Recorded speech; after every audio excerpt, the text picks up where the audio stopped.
It is so good to have you for our Bible study today, brothers and sisters. In the last lesson, we saw the consequences of David's past sins come to the forefront. Trouble brews as his family members follow his sinful path, leading to a reckoning from God. David's son, Absalom, a charismatic figure, strategically positions himself at a busy city gate, feigning concern for people seeking justice. He suggests that if he were in charge, justice would prevail, gaining the people's support. This political maneuvering mirrors tactics used by politicians today. Absalom fabricates a trip to Hebron, supposedly to fulfill a vow, but he uses it to garner support for his rebellion. David, unaware of Absalom's true intentions, grants permission. As the rebellion gains momentum, even David's counselor, Ahithophel, joins Absalom.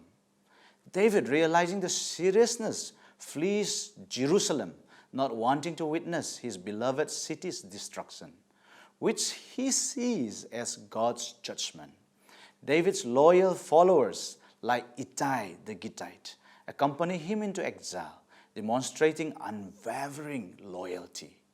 David sends the Ark of the Covenant back to Jerusalem, recognizing God's role in his situation.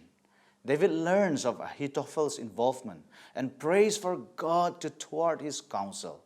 Later, David's friend Hushai joined Absalom, acting as a spy to relay information through the priests. Let us sit prayerfully as we come to yet another episode. Samuel chapter 16, verses 1 and 2. When David had gone a short distance beyond the summit, there was Ziba, the steward of Mephibosheth, waiting to meet him.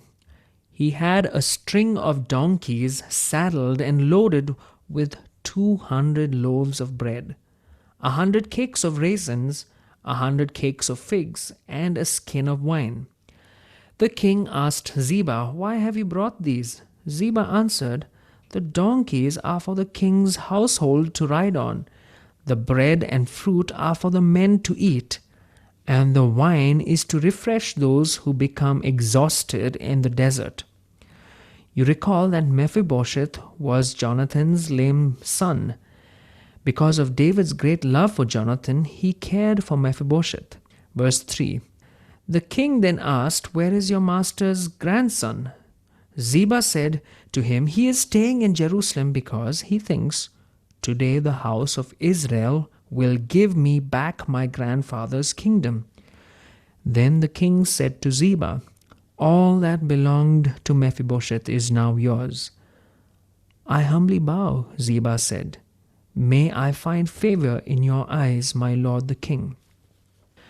Ziba, a servant of Mephibosheth, thought that the internal struggle within the house of David would enable him to make a fast buck. Ziba is a very practical man. Remember that David had left Jerusalem on foot, that too barefoot. And what does Ziba do? He provides donkeys, bread and fruit for the men to eat, and wine to refresh those who were exhausted. Then Ziba deceives David. Ziba hoped to get something out of the estate of Mephibosheth. David, not having the opportunity to check the facts, grants Ziba the land that had been Mephibosheth. The next few verses talk about a relative of Saul, Shimei. Until now, he wouldn't have dared oppose King David.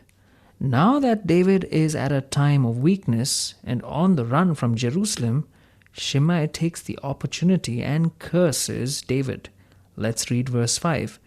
As King David approached Bahurim, a man from the clan of Saul's family came out from there. His name was Shimei, son of Gera, and he cursed as he came out. He pelted David and all the king's officials with stones, though all the troops and the special guard were on David's right and left. As he cursed, Shimei said, get out, you man of blood, you scoundrel. The Lord has repaid you for all the blood you shed in the household of Saul. in whose place you have reigned. The Lord has handed the kingdom over to your son Absalom.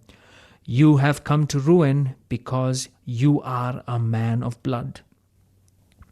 What Shimei said to David had some truth in it. David was a man of blood, and judgment was coming upon him. There was no question about that. While Ziba deceived David, Shimei opposes him directly. And that too, it happened during a time of David's weakness. A lesson for us. Be careful, dear friend. There are people who will deceive you by showering you with gifts. Don't fall for it. There may be others who would use the opportunity to curse or cast stones. You know, it's easier to tolerate someone who opposes you directly, who throws stones and calls you names. But it is difficult to identify Zebas. They can deceive and you can fall for it. We've got to watch out. Verse 9, Then Abishai, son of Zeruiah, said to the king, "Why should this dead dog curse my lord the king? Let me go over and cut off his head." Abishai, one of David's men, was all for silencing this man permanently. Notice David's reaction to what Shimei said. Verses 10 and 11. But the king said, "What do you and I have in common, you sons of Zeruiah? If he is cursing because the Lord said to him, 'Curse David,' who can ask, 'Why do you do this?'" David then said to Abishai and all his officials, "My son, who is of my own flesh, is trying to take my life. How much more than this Benjamite?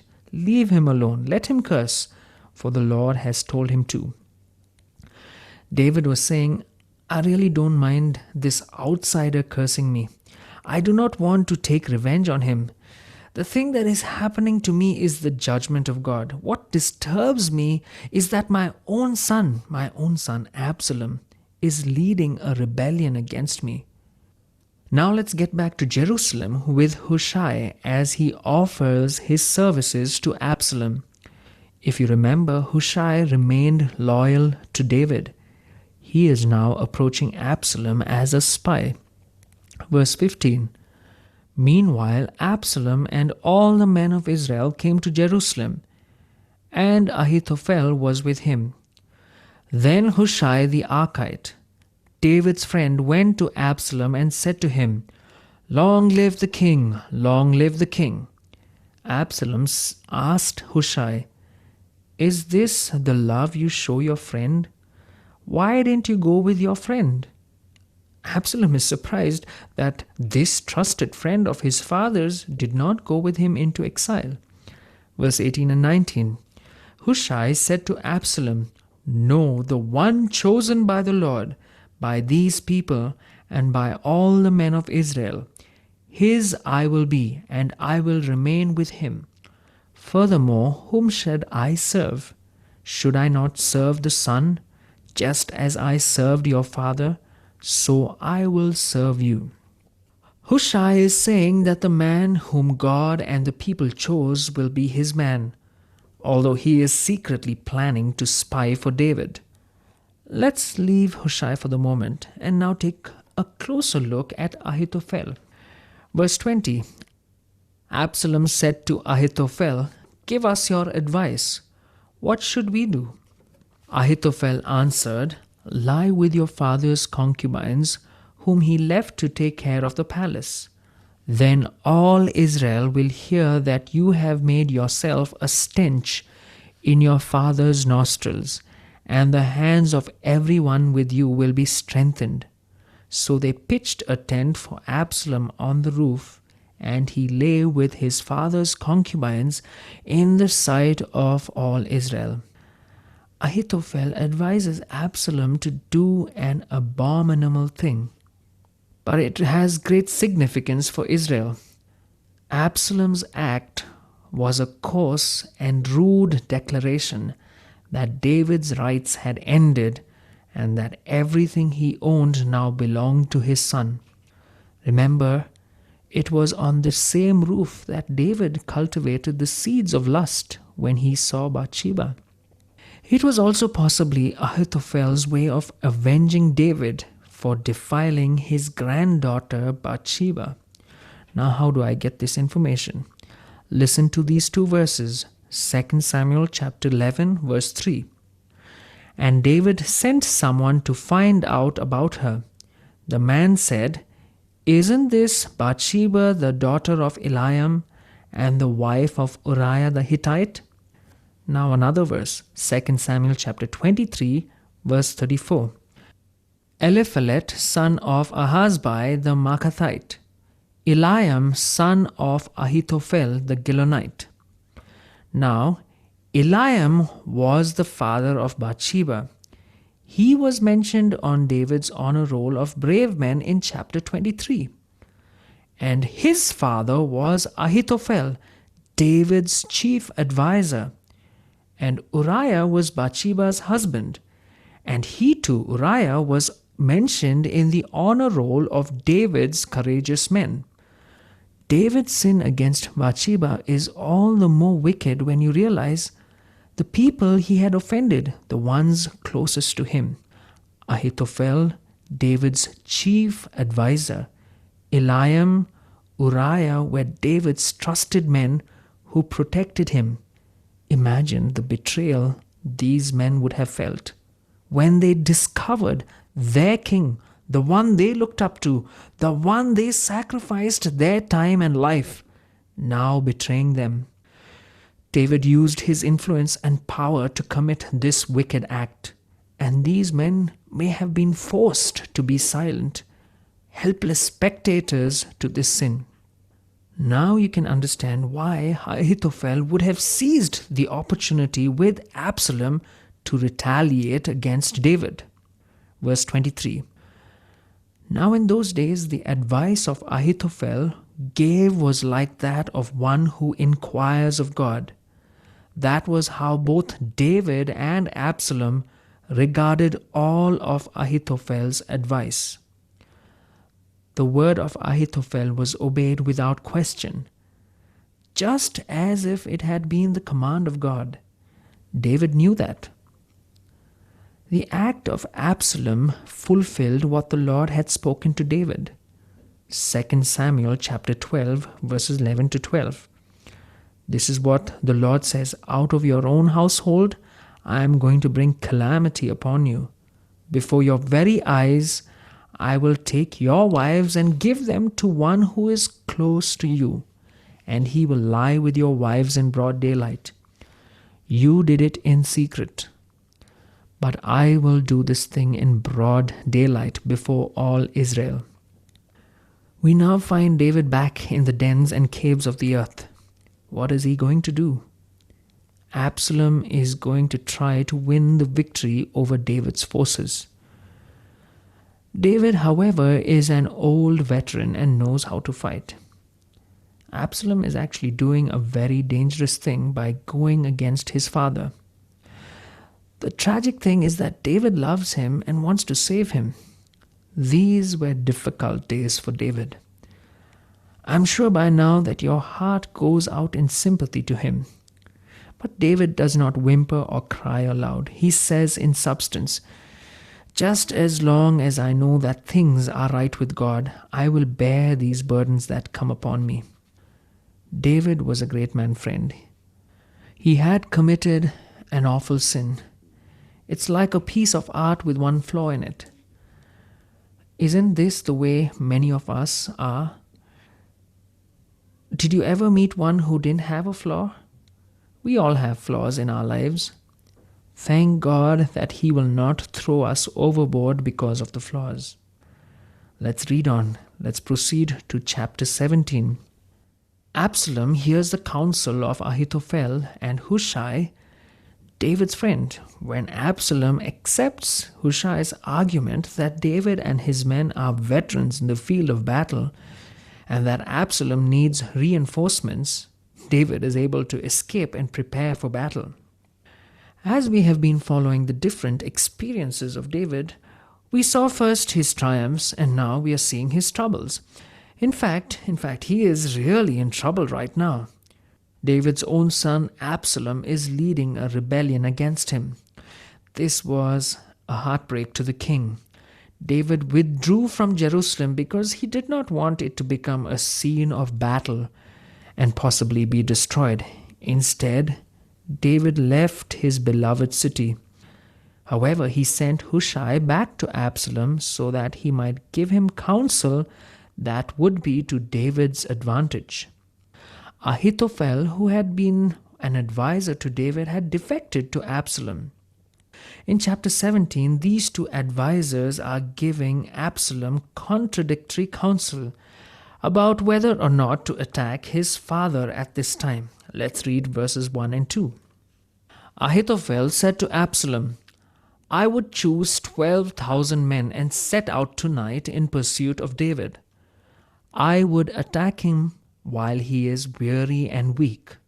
I would strike him with terror, and then all the people with him will flee. I would strike down only the king." In other words, if David could be destroyed, the rebellion would be broken and Absalom would be made king. Ahithophel's advice, of course, would be disastrous for David if it were followed. Ahithophel outlines his plan. Verse 3, "And bring all the people back to you. The death of the man you seek will mean the return of all. All the people will be unharmed." This plan seemed good to Absalom and to all the elders of Israel. Even Absalom agreed to this heartless plan. But Absalom said, "Summon also Hushai the Archite, so we can hear what he has to say." When Hushai came to him, Absalom said, "Ahithophel has given this advice. Should we do what he says? If not, give us your opinion." It was a good thing that Hushai was present because he offers an altogether different strategy. He gives Absalom advice that is very good, but it is favorable to David. David is in a very vulnerable position and desperately needs time. Verse 7, Hushai replied to Absalom, "The advice Ahithophel has given is not good this time. You know your father and his men. They are fighters, and as fierce as a wild bear robbed of her cubs. Besides, your father is an experienced fighter. He will not spend the night with the troops. Even now he is hidden in a cave or some other place. If he should attack your troops first, whoever hears about it will say, 'There has been a slaughter among the troops who follow Absalom.' Then even the bravest soldier, whose heart is like the heart of a lion, will melt with fear. For all Israel knows that your father is a fighter, and that those with him are brave." Hushai is giving Absalom good advice, even though it is for David's benefit. His advice is simply this: you must recognize, Absalom, that you are not a man of war. Your father is. He is acquainted with the field. He is a veteran. He is rugged. He has his mighty men with him. David and his men are annoyed by what has happened. You would be very foolish to attack David now. But suppose you did attack him. David has been pursued before. He is an expert at evading capture. Saul hunted him for years, remember? David would not be among the people. He would know where to hide. He would know how to escape. Suppose you went into his host and did not find David. Soon word would circulate that you were losing the battle, and you would find that the people who had temporarily joined you in your cause would not be with you. Now that Hushai has pointed out errors in judgment in Ahithophel's counsel, he outlines a totally different strategy. Verse 11, "So I advise you, let all Israel from Dan to Beersheba, as numerous as the sand on the seashore, be gathered to you, with you yourself leading them into battle. Then we will attack him wherever he may be found, and we will fall on him as dew settles on the ground. Neither he nor any of his men will be left alive." Verse 14, Absalom and all the men of Israel said, The advice of Hushai the Archite is better than that of Ahithophel. For the Lord had determined to frustrate the good advice of Ahithophel in order to bring disaster on Absalom. Absalom and his advisers felt that Hushai's advice was better than that of Ahithophel. From David's standpoint, God was at work in David's behalf. Let's read verses 22 and 23. So David and all the other people with him set out and crossed the Jordan. By daybreak, no one was left who had not crossed the Jordan. When Ahithophel saw that his advice had not been followed, he saddled his donkey and set out for his house in his hometown. He put his house in order, then hanged himself. So he died and was buried in his father's tomb. Ahithophel was a proud man and a highly respected adviser. When he saw that his counsel was not followed, he considered his career over. The record says that he put his house in order, then hanged himself. Before I close, however, I'd like to comment on Ahithophel. As we saw earlier, David's sin against Ahithophel's granddaughter would have certainly enraged Ahithophel. But due to David's position, he would have been unable to set the record straight. He would have been silent. Therefore, at the opportune time, Ahithophel allies himself with Absalom and conspires to bring about David's downfall. Instead of allowing God to bring about correction, he devises his own schemes, and it comes to no avail. Revenge is not sweet, my friend, especially when it is directed to the people God has anointed. God knows everything. He knows the extent to which David had sinned. We saw this today. The ones David had insulted were the ones closest to David. If there's one person who cannot tolerate sin the most, it would be the holy God himself. So, my dear friend, it's futile to take revenge to teach somebody else a lesson. Let God take the disciplinary action. Vengeance is mine, says the Lord. My dear friend, let God take control of your situation. If you have been used, if you have been abused, if you have been wronged, my dear friend, don't take things into your own hands. Leave it to God. You be blameless and be faithful to Him. David's character, as demonstrated in his endurance of Shimei's wrongful cursing and his refusal to retaliate, serves as a compelling example of patient endurance under suffering. This trait aligns with Jesus' teachings, where he commands Christians to bless those who curse you and not retaliate when others attack them. And the story further illustrates that David's decision not to retaliate had practical benefits. His spies found a safe harbor in Bahurim, Shimei's hometown. David's willingness to turn the other cheek likely made a positive impression on the locals, contributing to their assistance to his spies. Ultimately, David prioritized God's judgment of his actions over the opinions of people of Bahurim, accepting that Yahweh's judgment is just. David's hope was that God might show him pity due to the cursing, balancing Shimei's cursing with a blessing. This hope aligns with Psalms, where the psalmist prays for God to look upon their affliction and distress and take away their sins in Psalm 25. Both David shared the belief that patient endurance rather than retaliation could result in God's favor, which they valued above all human assistance. David's patient endurance in the face of Shimei's cursing exemplifies the biblical principles of not retaliating against those who wrong us and trusting in God's judgment and favor. May God bless you.